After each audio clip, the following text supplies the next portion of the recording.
Brothers and sisters, it's a pleasure for me to be here. It's the first time for me in Perth, and I see young faces which look just like the faces in Melbourne. As he said, I'm a teacher and I teach high school students. I've lectured at university a few times.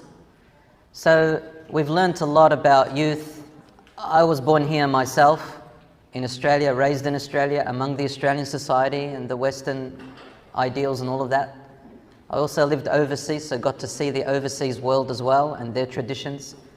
You can say I'm a cross between the traditions of our parents or grandparents, I'm sure you can relate to that, and the traditions of the current generation. I'm also a marriage celebrant. A marriage celebrant who does marriage, who ruins people's lives. That was a joke. I marry people off, but I don't do divorces. We try to counsel people in their relationships. The reason I said that is because I want to give you an idea of the background that I have about relationships and the youth growing up in this society, the clash they have between the two cultures, if they come from a specific country, the traditions that they hold, the customs, and the customs of the West that they were brought up in, also the clash between their religious ideals and upholding other things that they're faced with, challenges of the youth. So we've gone through all of that.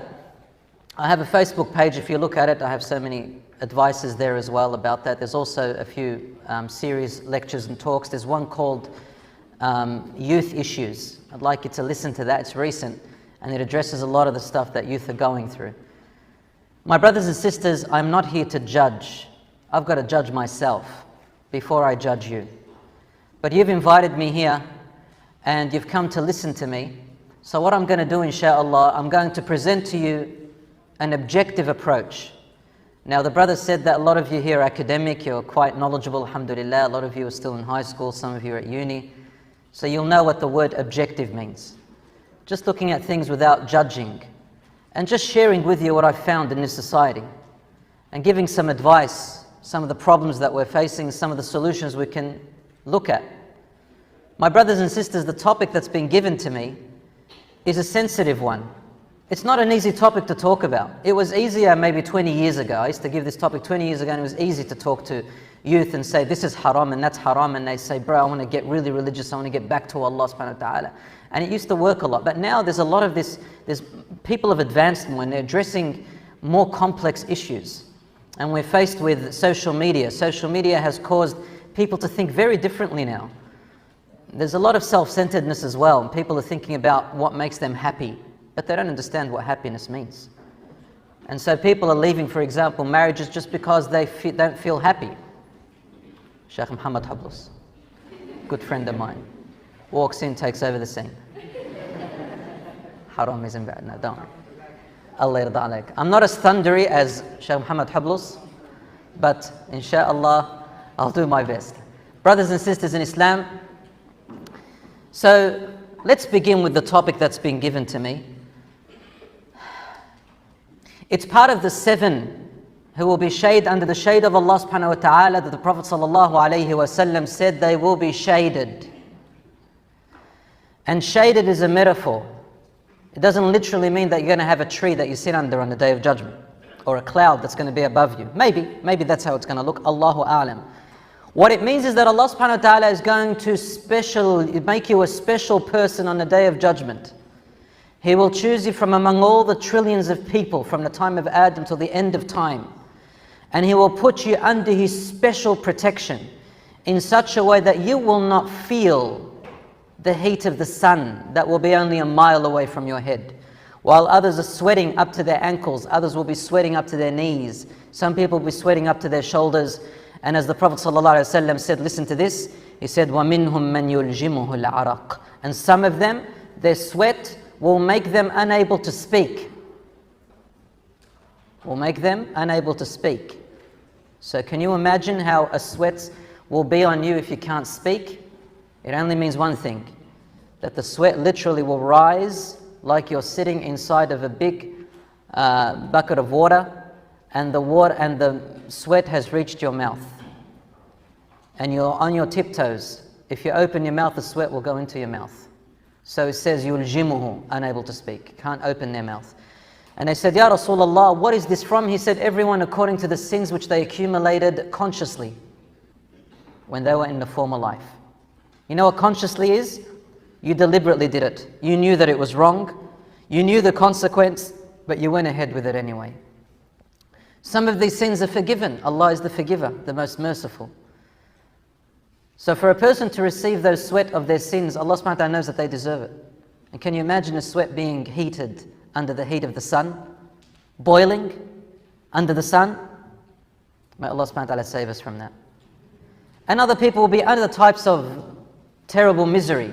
Then Allah chooses special people to protect them from all of this. Who are they? 7 types.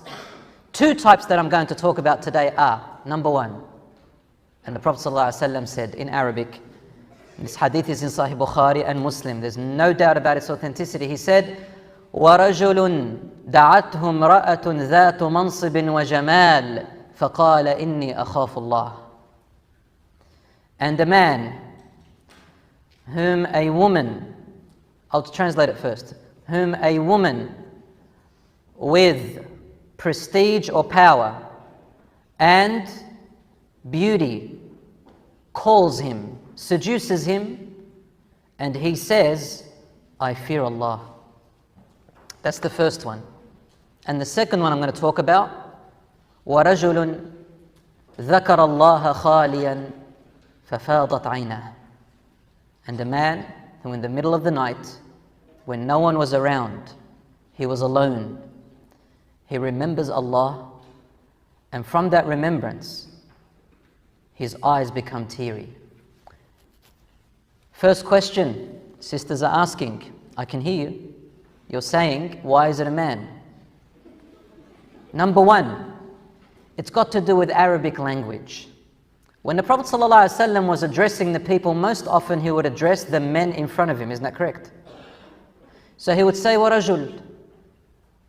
But automatically, without a doubt, all the scholars of past and present understand and agree that when the Prophet ﷺ says, and a man, it automatically means and a woman. But it's just the circumstance Prophet ﷺ was in, who he was talking to. Because Allah subhanahu wa ta'ala tells us in the Quran, المسلمون والمسلمات إن المسلمين والمسلمات والمؤمنين والمؤمنات والقانتين والقانتات والصابرين والصابرات والصادقين والصادقات. Allah says the Muslim men and the Muslim women, the believing men and the believing women, the men who donate and the women who donate, the men who are patient and women who are patient, and so on. And the men who have God-fearance and the women who have God-fearance. Allah says right in the end, keeps counting men and women until Allah subhanahu wa ta'ala says, they will all have an enormous reward with Allah and a paradise in which they will never get out of, and they will have enjoyment and happiness forever. Brothers and sisters, so therefore, if the Prophet ﷺ said, and a man, it means also a woman. Same and equally. So let's reverse the hadith now. The first one. And a woman whom a man with power, prestige and beauty seduces her or calls her to something haram, and she says, I fear Allah. One brother says to me, young man, one of my students, year 9, you know how they are. They talk and ask questions without thinking. He says, bro, I said, I'm your teacher, say Mr. Bilal. He says, Mr. Bilal. He said, I'm gonna have the shade of Allah. I said, why? How do you know? He goes, a girl said to me yesterday, hey, let's go out together. And I said, I fear Allah. He typed it, I fear Allah. That's it, I'm under the shade. No. It has to be in a situation like what Yusuf alayhi salam was. You all know the story of Yusuf? And he was seduced with the door locked, with no one around. And there was a woman of power and beauty, Imra'atul Aziz, the treasurer's wife. And she said to him, Hayta lak. It's so seductive the way she did it that Allah subhanahu wa ta'ala has revealed that verse in several different styles that you can recite it in.